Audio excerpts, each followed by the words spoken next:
Okay, very good. Very brief presentation for introduction to Jennie Lavine. She is doing research at Emory University, studies, if I can summarize it in my own words, she studies how viruses evolve using statistical and mathematical modeling tools.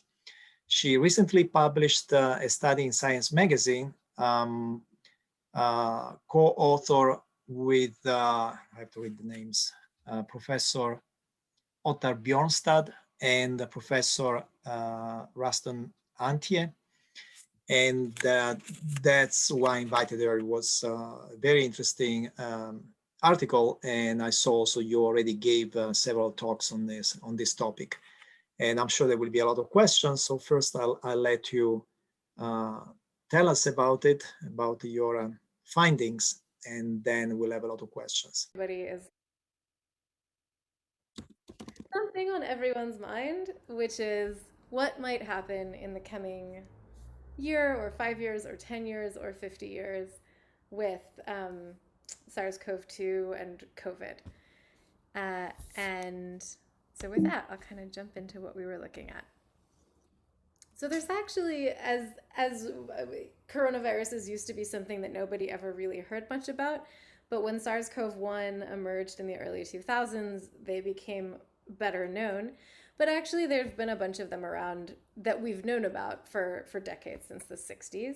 And there's 4 of them that circulate all the time, and that's these 4. And they generally just cause mild colds. We've pretty much everybody, everybody that's listening to this, we've all gotten all 4 of these, and we never thought much about it. We might have had the sniffles, and that was about it. They cause very few deaths. But then we've also had these emerging infections. So these ones have been with us forever, as far as we know from our perspective. And these ones have emerged in the past 20, 25 years. And we've witnessed many more deaths that they cause. And in particular, of course, this COVID-19, way more deaths. And it's useful to think not just about how many deaths there have been, but how deadly is any given infection with one of these. So over here we have these 4 common cold viruses, and now you can see them over here. And the answer is these, if you get one of these, like I said, you're pretty much going to get the sniffles, and you're very unlikely to have anything severe happen. And so this is a metric of how likely you are to die if you get infected. And then you can see with SARS-CoV-1, which emerged in the early 2000s, there was a much higher infection fatality ratio. And MERS, which is Middle Eastern Respiratory Syndrome, which is still circulating, an even higher infection fatality ratio. And COVID, so SARS-CoV-2, which is the virus that causes COVID-19, compared to these two, looks very mild, and yet we have this huge disease burden. So we're trying to understand something about how this graph and this graph can kind of make sense with each other. And of course, one aspect of it is that SARS-CoV-1 was very well controlled. So it was eradicated quite quickly, and that we could talk a little bit more about why that might have been possible with CoV-1 and didn't happen with CoV-2.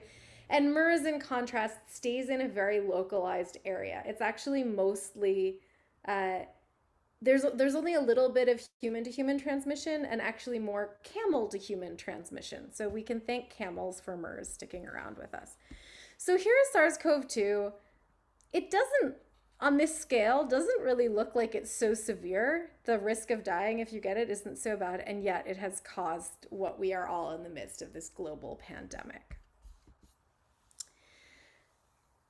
One of the keys to understanding what is going on with the epidemiology and the spread of a disease has to do with how the human immune system responds to that infection. So we often sort of assume that immunity is, and I think we've all probably heard this recently, that, well, what is the vaccine efficacy of something? You have a 95% chance of becoming immune if you're vaccinated with this.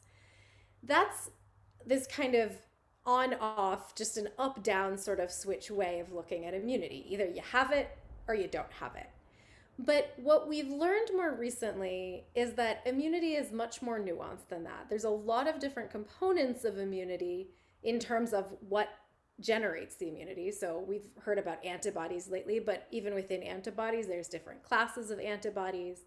And then there's these different cellular components of our immunity, of certain kinds of T cells that actually they're like a little army of cells that come and actually can kind of like eat up the pathogen. And so there's a lot of different components of the immune system, and those different molecular and cellular components contribute to different actual functional responses that are of great importance to us. So really, I would say that there's two key components of immunity, and what I'm going to sort of go through here is how the assumptions about the rates at which those two components wane, at which they decay, has a lot to do with what we might expect to happen in the long run with an end game for something like this. So one component of immunity is that you can't transmit. And I think people are becoming more and more familiar with this now in the era of COVID. But so if you get infected, first, can you get infected? And if you get infected, can you transmit it? So in the strongest version of immunity, this is, so someone is naive, which is how we all started a year and a half ago. We were immunologically naive to SARS-CoV-2 because humans hadn't seen it yet. And then when we get infected or possibly vaccinated, we might get super strong immunity. That means we can't even, like, someone could throw the virus into our nose and the virus wouldn't be able to replicate because we have such strong immunity. That would be transmission blocking immunity. And it seems like, as we're getting data from vaccine trials and such, there is some amount of that for at least some amount of time from the vaccines, and likely also from natural infection. But what happens over time as immunity starts to decay? Is it this kind of on-off switch where immunity was on and then one day it turns off and you don't get any, you no longer, the pathogen can now replicate and you get very sick? Or is it perhaps instead that as immunity wanes, you start to be able to have the pathogen replicate a little bit? So if someone squirted you got vaccinated and 6 months later someone squirted SARS-CoV-2 into your nose, you might get a little bit of pathogen replication. Maybe you'd get just a little bit sick, possibly. You might transmit some, but you'd have severely reduced disease. So instead of, maybe if you were in a high risk group, instead of ending up in the hospital, you end up having a mild fever and going through a box of tissues. That could be disease reducing immunity. And it's very plausible from what we know about immunology and from data on other coronaviruses that this kind of immunity lasts longer than this kind of immunity. And that's where what I'm going to show you is that idea,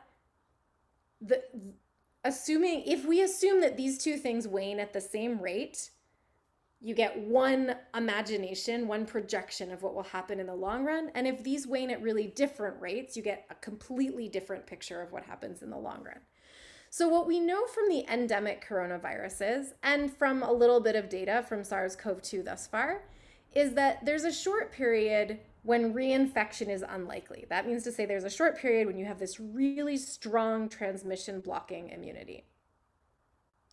And then at some point you lose that, you can get reinfected, but the virus isn't shed as much. That is to say, you don't give off as much virus, so you're less likely to transmit it.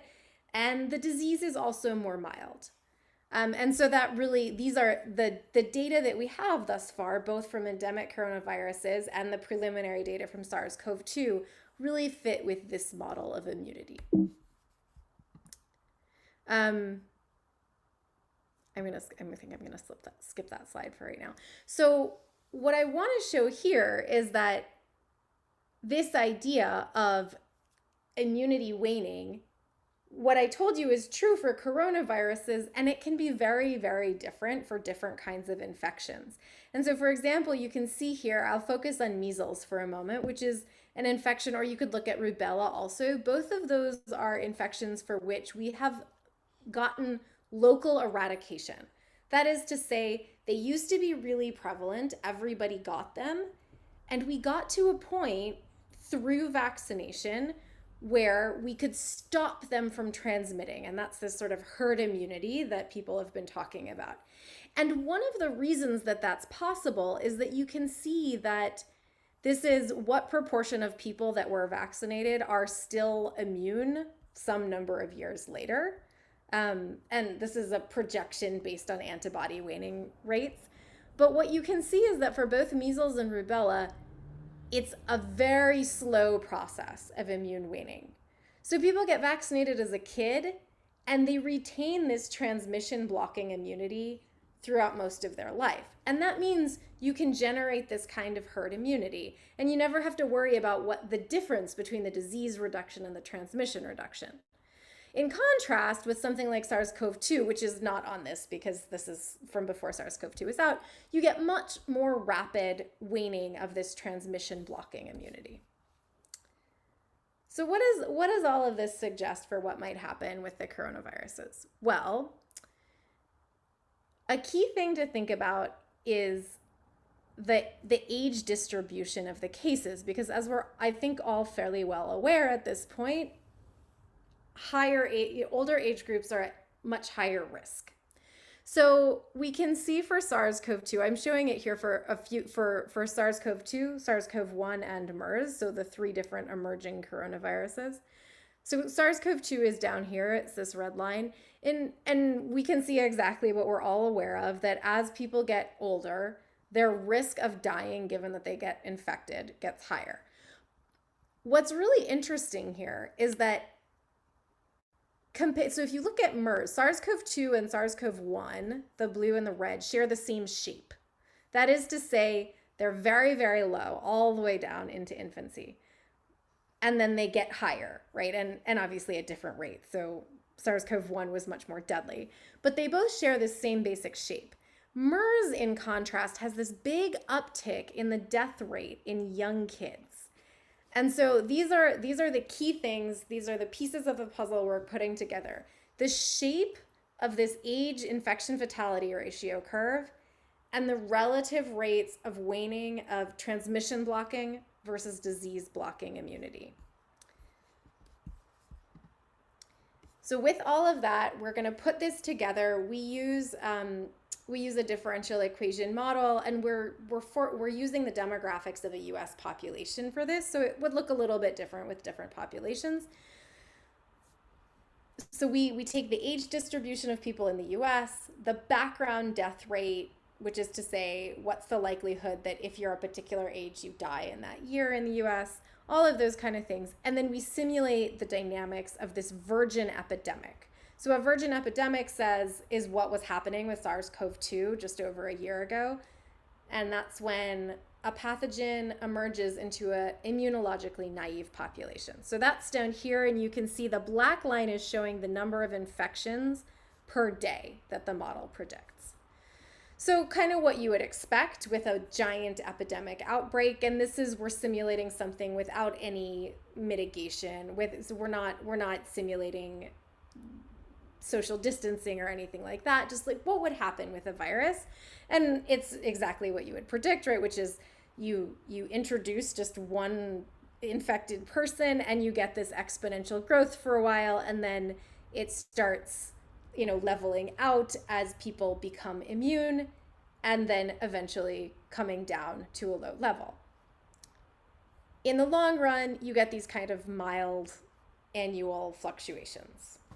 So that's all kind of what we would predict. There's nothing new or particularly interesting about that.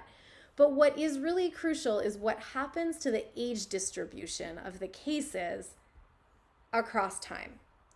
So the colors are showing the age distribution of the cases, and as I said, the model is sort of forced with the age distribution of the US population. So at time 0, that's right here, the age distribution of cases, which is the chunks of each of these colors, is the age distribution of cases is the same as the age distribution of the population at large, because people, like everybody, is getting their first infection, and so it's all the same. But as time goes by, most people in the population get infected, and all of the new cases are happening in young children because everybody else has been infected before. They're getting reinfected. So I should be really clear. We're tracking here primary cases. And this is where this major importance of the distinction between transmission blocking and disease blocking immunity comes in. So out in this time period, you can see almost all of the primary cases, the cases in immunologically naive individuals, are happening in 0 to 10-year-olds. The older people have already been infected. They were infected before, and they do get reinfected again.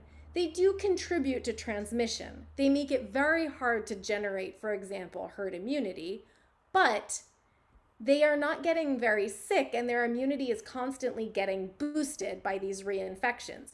The only people experiencing that first infection that has the highest potential of being very severe because it's in an immunologically naive host is in this youngest age group. So now I'm going to actually go back for just a moment and just remind you, when we look at the infection fatality ratio in that very youngest age group, the chances of dying are very low. And this is exactly what we're seeing around the world, which is that schools can be open for the most part, yes, with some social distancing measures because there is some amount of transmission, but in general, this age group is not contributing a lot to disease. So if all of the primary cases are in this age group, eventually the disease has this mild endemic state. And that's what this trajectory is showing. So now we're looking at a 6-month moving average of the infection fatality ratio. So at the beginning, when the cases are distributed just according to the age distribution across all ages, you have a relatively high overall infection fatality ratio. But as primary cases are increasingly moving toward younger children, the overall infection fatality ratio declines, and the prediction based on the data we currently have for the severity of SARS-CoV-2 in young children is that it could eventually become even more mild than just regular old seasonal influenza, which is really to say it would become just another endemic coronavirus, no different from the 4 that we have with us right now. So that is our sort of prediction based on the things that I've given to you about what is likely to happen. And then just before I end, on I guess a slightly less optimistic note, just want to say that there are some caveats. There's things that this depends on. So if it first of all depends on the first couple of infections or vaccinations providing strong disease-reducing immunity, it does seem like that's likely from the evidence we have thus far, and that childhood infections remain very mild. Also, no evidence to the contrary, but those are important things to keep an eye on. And finally, let's see. I just want to add that I think right now we are in a really crucial moment in this pandemic when we're starting to see what's happening in places that did have a first wave of infections and a first really large wave of infections where we would expect perhaps they would be getting toward this mild endemic state. What is going on in those places? And so these gray dots are data from Manaus in Brazil. So they had a huge first wave, and then they also had a large second wave recently. And I think we're at this moment where we really need to be measuring, is this second wave due to there's a new strain there, it's called the P1 strain. Is the reason that there were so many deaths in this second wave because that strain is more virulent, that is, it has a higher infection fatality ratio in general, but most of the people dying were people getting a primary infection. If that's the case, then everything I just sort of said was showing you holds that we would still reach this mild endemic state. It's not good news for that particular place and that community. It's not great news for any of us, but it would suggest that vaccines will continue. The vaccines we have now will do a good job of mitigating disease and getting us to this mild endemic state. In contrast, if immunity doesn't last, if this disease reducing immunity doesn't last longer than transmission reducing immunity, either because of some weird inherent immunological characteristic, maybe, more likely because the variants are diverging so quickly that we don't retain immunity, we could end up in a much worse situation, which is illustrated by these. And when I say illustrated, I refer again to my wish that I get a visual mind that could convey this better, but to this red curve that's showing that we would continue to get these really large outbreaks. So I think that this is a moment when it is absolutely crucial to really be measuring when we're starting to get these big waves following mass vaccination in Israel, following big outbreaks in Brazil. Are those second waves infections in immunologically naive individuals, or are we really seeing really severe disease and reinfections? Because if we are, then everything I just told you is pretty much out the window. Um, and so with that, I will close and say thank you and be more than happy to take Yeah, questions. thank you. So I have questions. So the main question I have with all these models is how these variants fit in. So first of all, I'm not clear what's the difference between a variant and a mutation. Second, do we know do we have any kind of modeling, any kind of data on what we can expect in terms of variants and mutations going forward? And to put in perspective, what was the situation with SARS? What is the situation with MERS?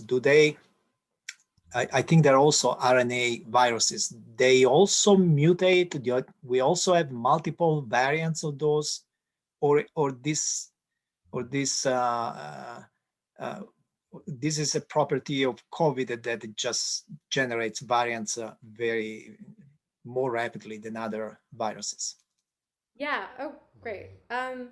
So the variants are a pretty standard. I mean, it's totally expected that we're going to get variants. And actually, evolutionary theory predicts that we're more likely to see.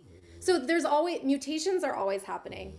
A variant is there's lots of mutations that happen, and there's not necessarily a great definition of variance. I don't have a good picture of a phylogenetic tree, but I think that the best way, something that I find useful for visualizing this kind of stuff, is looking at one of those like cladograms. So you see branches, right? And then you see all these different viruses and how close they are together based on their genetic sequences.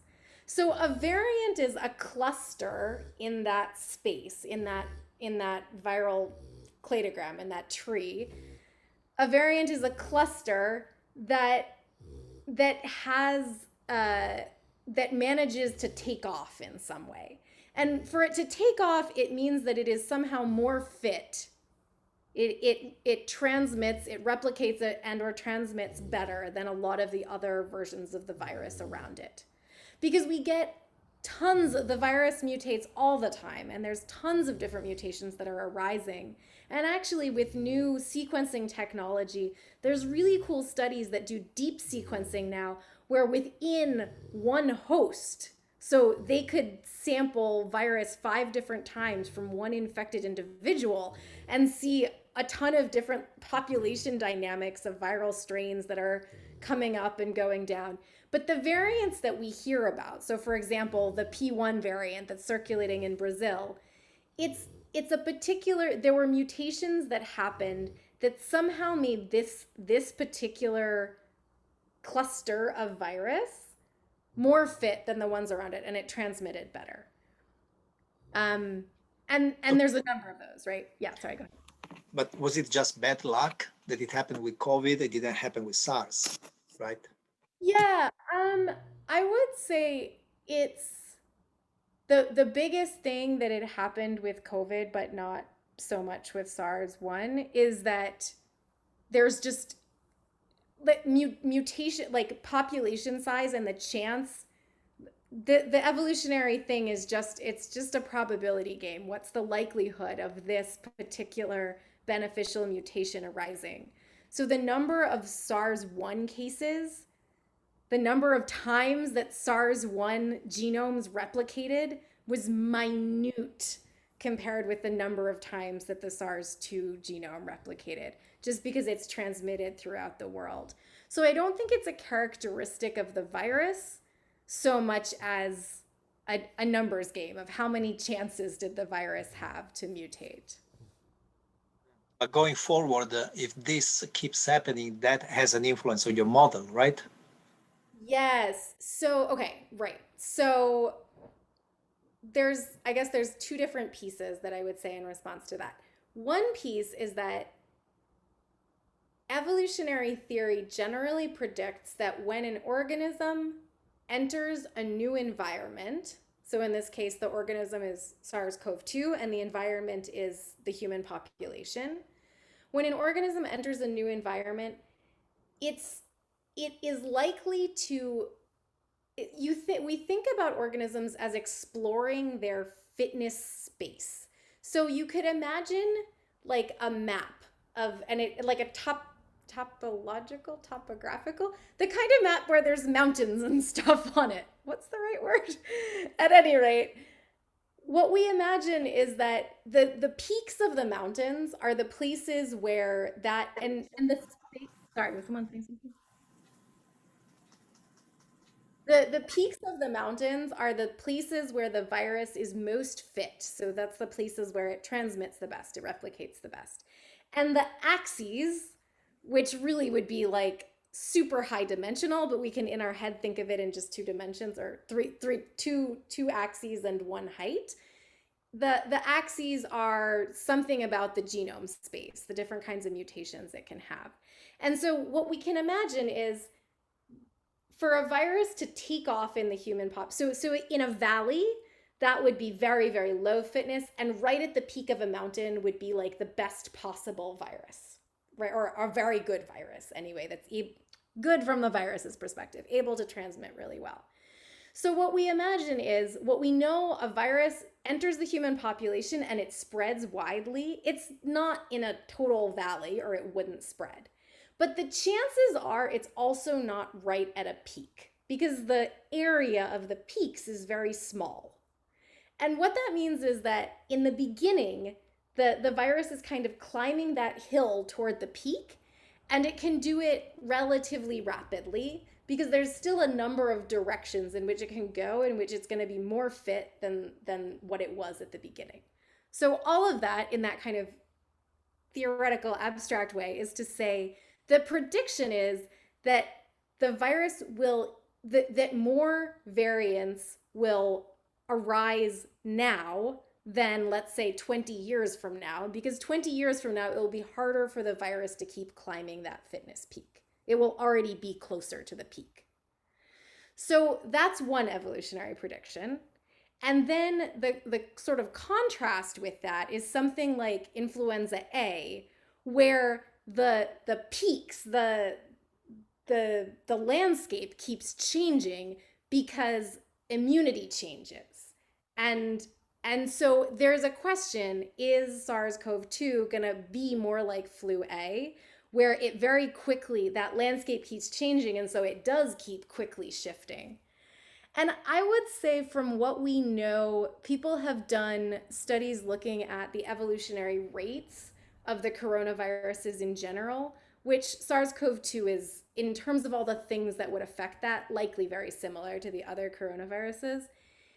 It's not as fast as flu A. So, best guess, we will not keep seeing these more and more fit, very different variants arising long into the future, but that's just my best guess. We don't really know. And how does Okay. that affect the model? Is that the other piece? Right. Yeah. So that's actually a lot what this last figure is showing. So that we can imagine there's a nice there's a scientist, Shane Crotty, who's an immunologist, and he actually on Twitter had this lovely figure, which I wish I had put in this presentation. He had this lovely figure of how immunity changes both with time and with antigenic distance. So antigenic, the variants would be antigenically distant from the original Wuhan strain. That is to say that the little bits that elicit immunity are different than the ones that were there. And the more different they are, the more antigenically distant it is. And so in that vision, in that view, and that's sort of the view we were presenting here, and I'll go back. His figure is so much nicer than mine, but since this is what I have here to show you, I'm going to go back to this figure for a moment. I put here waning immunity, so this would be like a metric of time, but you could also imagine, and this is what he shows in his figure, that you could imagine this exact same axis as being antigenic distance. So someone starts off naive, they get an infection, and now if they were reinfected with the same strain, they would have this very strong transmission blocking, disease blocking immunity. But if they get infected with a strain, and now instead of waning immunity, remember this is antigenic distance, they get infected with a variant that is a little more distant, they may no longer have this transmission blocking immunity, but they'll still have the disease reducing immunity. So as long as the virus evolves, the variants and our immunity against the variants, they don't get too distant too fast, this will all still hold and the mild endemic state would hold. The only case in which that won't happen, and this is exactly why I think we really need to be measuring, this is really exactly the question, so now I'll go back to that last slide. What's going on in these places where we're getting second waves with these different variants? It is also possible. I really hope it's not the case, and honestly, I don't think it's especially likely. So thus far, we have no data to suggest that one of these scenarios is more likely than the other. But if it is the case that a first infection with one variant that those variants are so distant that you don't get disease reduction when you get infected with a different variant, we're looking at a much worse scenario where we would be seeing large outbreaks long into the future, large outbreaks of severe disease far into the future. Okay, if you click on the QA, there's one question for you. Okay, let's see. You see it? Yes. Given the questionable nature of just how a COVID death is identified and the very high false positives contributing to the COVID cases based on the current tests, how are we to interpret the real rates of death due directly to the virus? That's a good question. I think a lot of places there are, I mean, everywhere we have issues with how accurate metrics are of disease induced mortality and that kind of thing. One of the ways that we can get around that, and actually what I'm showing in this plot, is I'm not actually plotting here, though you can see that the two, if I showed you both of these, you'll see they're highly correlated. But what I'm plotting here as a somewhat more robust metric of, say, COVID-related deaths in this case, is actually excess deaths. So excess deaths are defined as, and this is the way we also do kind of like historical epidemiology. Like if we want to look at what happened in the 1918 flu pandemic, of course, people didn't have molecular tests that identified it. Oh, yes, you have H1N1 Spanish flu. They didn't have those tests back then, and we certainly don't have those records now. What we look at instead is excess deaths. So a much more robust metric, one that is less sensitive to all kinds of different testing issues, is just how many people are dying at any given time. And what we find for example, in Manaus in Brazil, we saw these extremely overwhelmed hospitals with symptoms that looked exactly like what we were expecting with COVID, we also see these at the exact same time, these huge peaks in excess deaths, which means that if you take the deaths in the past year, let's say, and you subtract away the deaths from the previous year, something was going on this year that made these absolutely giant, massive peaks of excess deaths. And COVID seems like a very likely explanation for it, to put it mildly, I guess. Okay, great. So if you were in charge, what would be your policy? What would be the highest priority, the best thing that can improve, that can yield a positive result in your models? What would that be? The number one element? Honestly, right now, I think that the best thing we can do is really carefully measure how severe these secondary cases are. Because I think that if we find that they're not particularly severe, even though bad things are happening, like that, these big outbreaks, second outbreaks in place. I don't know what's happening with Zoom. We And do exactly what we've been doing, which is like get the vaccine out, protect people against disease. I don't even think it's super crucial I don't think there's something wrong with vaccinating children if we find the vaccine to be safe in children. But given the low disease severity in children, I don't think it's super crucial that we do that. I don't think we need to be looking for herd immunity in that way of like really eradicating or locally eradicating the infection.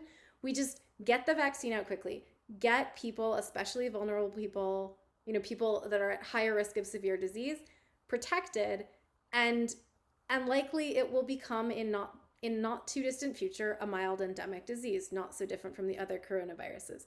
If, on the other hand, we find that those secondary cases are really severe, I think that we're going to be starting to look at how do we update the vaccine? How do we get new updated vaccines against these variants out really quickly? And that's a huge endeavor. And so I think like getting the data before we launch down that path is the most important thing. okay, makes sense. Okay, thank you very much. Thank you, Janine. Thank you, Jennie.